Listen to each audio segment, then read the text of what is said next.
15 August 1947 Bharat स्वतंत्र झाला. ब्रिटिशांची सत्ता संपली. भारतीयांच्या हातात भारताचा राज्यकारभार आला. शतकानुशतकांच्या संघर्षानंतर एका गुलाम देशाने स्वातंत्र्याचा श्वास घेतला. पण स्वतंत्र मिळाल्यानंतरचा पहिला दिवस हा केवळ आनंदाचा नव्हता, तो जबाबदारीचाही होता. कारण आता प्रश्न होता, स्वतंत्र भारत कसा असेल, कोणासाठी असेल, कशा मूल्यांवर उभा असेल आणि या देशातील शेवटच्या माणसालाही या स्वातंत्र्याचा अनुभव मिळेल का, हा प्रश्न महत्त्वाचा होता.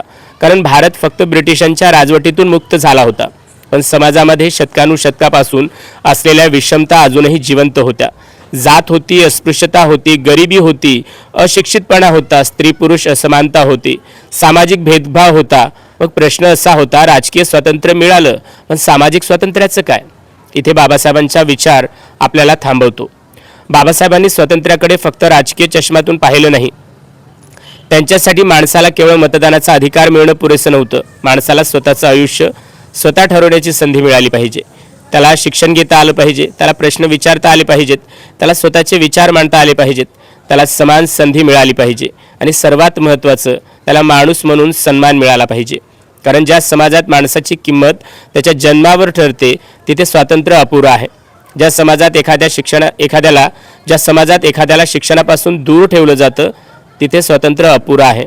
जिथे एखाद्या व्यक्तीला फक्त त्याच्या सामाजिक ओळखीमुळे कमी लेखलं जातं तिथे स्वातंत्र्य अजून पूर्ण झालेलं नाही. एक छोटंसं उदाहरण पाहूया. समजा एका व्यक्तीला सांगितलं तू स्वतंत्र आहेस, पण त्याच वेळी त्याला सांगितलं तू कुठे शिकायचं हे आम्ही ठरवू, तू कोणतं काम करायचं हे आम्ही ठरवू, तू कोणासोबत बसायचं हे आम्ही ठरवू, तू कोणत्या विहिरीचं पाणी प्यायचं हे आम्ही ठरवू, तुझी किंमत तुझ्या जन्मावर ठरेल. मग ही व्यक्ती खरंच स्वतंत्र आहे का? कागदावर कदाचित हो, पण वास्तवात नाही. म्हणून स्वातंत्र्य म्हणजे फक्त बंधन नसणं नाही, स्वातंत्र्य म्हणजे आपल्या माणूसपणाची जाणीव आणि त्याचा सन्मान. मग बाबासाहेबांनी शिक्षणावर इतका भर का दिला? कारण शिक्षण माणसाला फक्त नोकरी देत नाही, शिक्षण माणसाला विचार करण्याची ताकद देतं, प्रश्न विचारण्याची हिंमत देतं, चुकीला चुकीचं म्हणण्याची क्षमता देतं आणि स्वतःच्या हक्काची जाणीव करून देतं. ज्याला स्वतःचे हक्कच माहीत नाहीत तो आपल्या स्वातंत्र्याचा उपयोग कसा करणार?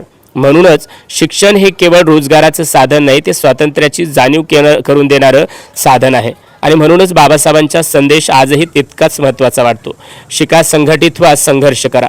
हा संघर्ष दुसऱ्या विरुद्धचा नसून अन्यायाविरुद्धचा असायला हवा, अज्ञानाविरुद्धचा असायला हवा, असमानतेविरुद्धचा असायला हवा. पण स्वातंत्र्य म्हणजे मनाला येईल ते करणं का? नाही. हा मुद्दाही तितकाच महत्त्वाचा आहे.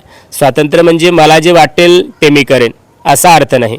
कारण माझं स्वातंत्र्य जिथे दुसऱ्याच्या अधिकारावर अतिक्रमण करतं तिथे प्रश्न निर्माण होतो. मला बोलण्याचं स्वातंत्र्य आहे, पण दुसऱ्याचा अपमान करण्याचा अधिकार नाही. मला माझ्या धर्माचं पालन करण्याचं स्वातंत्र्य आहे, पण दुसऱ्याच्या धर्माचा तिरस्कार करण्याचा अधिकार नाही.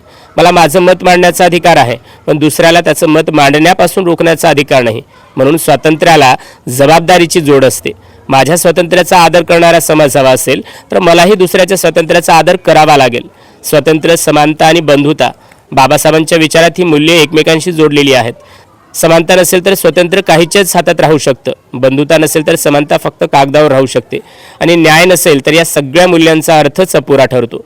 म्हणून स्वतंत्र भारत केवळ राजकीयदृष्ट्या स्वतंत्र नसावा तर तो न्याय समाज बनला पाहिजे. डॉक्टर बाबासाहेब आंबेडकर संविधानाच्या मसुदा समितीचे अध्यक्ष होते. संविधानाने नागरिकांना अधिकार दिले, समानतेची हमी दिली, स्वातंत्र्याची हमी दिली, न्यायाची दिशा दिली आणि सर्वात महत्त्वाचं, नागरिक म्हणून प्रत्येक व्यक्तीला प्रतिष्ठेला महत्त्व दिलं. म्हणून 15 ऑगस्ट आणि संविधान यातला संबंध फक्त तारखांचा नाही. 15 ऑगस्ट आपल्याला राजकीय स्वातंत्र्याची आठवण करून देतो आणि संविधान आपल्याला सांगतं हे स्वातंत्र्य कोणत्या मूल्यांवर जगायचं. आता थोडं वर्तमानाकडे वळूया. आजची पिढी वेगळ्या जगात जगते. आज आपल्याला मोबाईल आहे, इंटरनेट आहे, सोशल मीडिया आहे, माहितीचा महासागर आहे. आपण जगाच्या कुठल्याही कोपऱ्यातील माहिती काही सेकंदात पाहू शकतो. पण आपण विचार करण्यासाठी तेवढाच वेळ देतो का? आपल्याला स्वतःचं मत आहे, पण ते खरंच आपलं आहे का?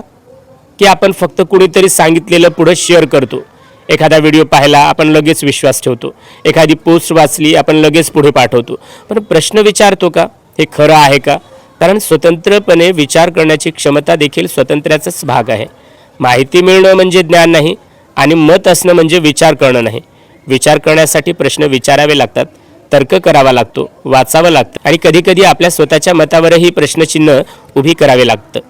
म्हणून या 15 ऑगस्टला तिरंगा हातात घेताना एक प्रश्न स्वतःला विचारा की माझ्या देशाच्या स्वातंत्र्याचा फक्त उत्सव साजरा करतोय की त्या स्वातंत्र्याची मूल्य माझ्या आयुष्यातही जगतोय. मी माझ्यापेक्षा वेगळ्या माणसाचा आदर करतो का? मी अन्यायाविरुद्ध आवाज उठवतो का? मी माझ्या मुलांना फक्त यश शिकवतो का की माणुसकीही शिकवतो? मी संविधानाचा आदर करतो का की फक्त त्याचा उल्लेख करतो? की माझ्या अधिकारांबद्दल बोलतो का? मी माझ्या अधिकारांबद्दल बोलतो का पण माझ्या कर्तव्याबद्दलही विचार करतो का? हे प्रश्न कदाचित अस्वस्थ करतील, पण काही प्रश्नांची उत्तरं मिळवण्यासाठी आधी स्वतःला प्रश्न विचारावे लागतील. खऱ्या स्वातंत्र्याची सुरुवात कधी होईल? तर कदाचित स्वातंत्र्याची सुरुवात सरकारपासून होत नाही, ती सुरुवात होते आपल्या विचारांपासून.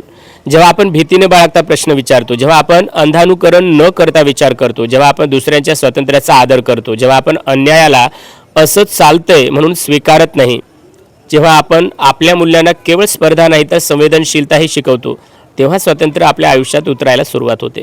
आणि शेवटी जाता जाता कदाचित बाबासाहेबांच्या विचारातून स्वातंत्र्याचा अर्थ एका वाक्यात सांगायचा झाला तर स्वातंत्र्य म्हणजे फक्त देशाच्या बेड्या तुटणं नाही, तर माणसाच्या मनातील भीती, अज्ञान, अन्याय आणि गुलामगिरीच्या साखळ्या तुटणं.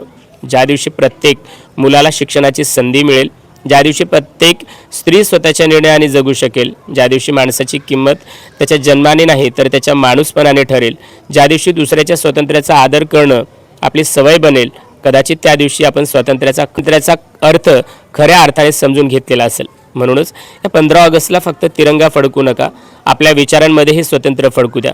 फक्त जय हिंद म्हणू नका, भारताच्या प्रत्येक नागरिकाच्या सन्मानासाठी उभे राहा. फक्त स्वातंत्र्याची गोष्ट ऐकू नका, स्वातंत्र्याची मूल्य जगा. कारण देश स्वतंत्र होणं ही इतिहासाची घटना आहे, पण स्वातंत्र्याची मूल्य जिवंत ठेवणं ही प्रत्येक पिढीची जबाबदारी आहे. आणि कदाचित आजच्या या 15 ऑगस्टला आपण स्वतःला एवढंच विचारूया, भारत स्वतंत्र आहे पण माझ्या विचारांना खरंच स्वतंत्र आहे का? विचार करा, कारण प्रश्न बदलले तर कदाचित आपलं भविष्यही बदलेल. ओके, आजच्यासाठी एवढंच. परत भेटूया पुढील भागामध्ये. तुम्हाला हा विचार पटला असेल तर हा एपिसोड फक्त स्वतःपुरता ठेवू नका. कदाचित तुमच्या एका शेअरमुळे कोणाच्या मनात एक नवा प्रश्न जन्माला येईल आणि एका प्रश्नापासूनच अनेकदा एका नव्या विचाराची सुरुवात होते. स्वातंत्र्य दिनाच्या मनपूर्वक शुभेच्छा. जय हिंद, जय भारत, जय संविधान. नमो बुद्धाय.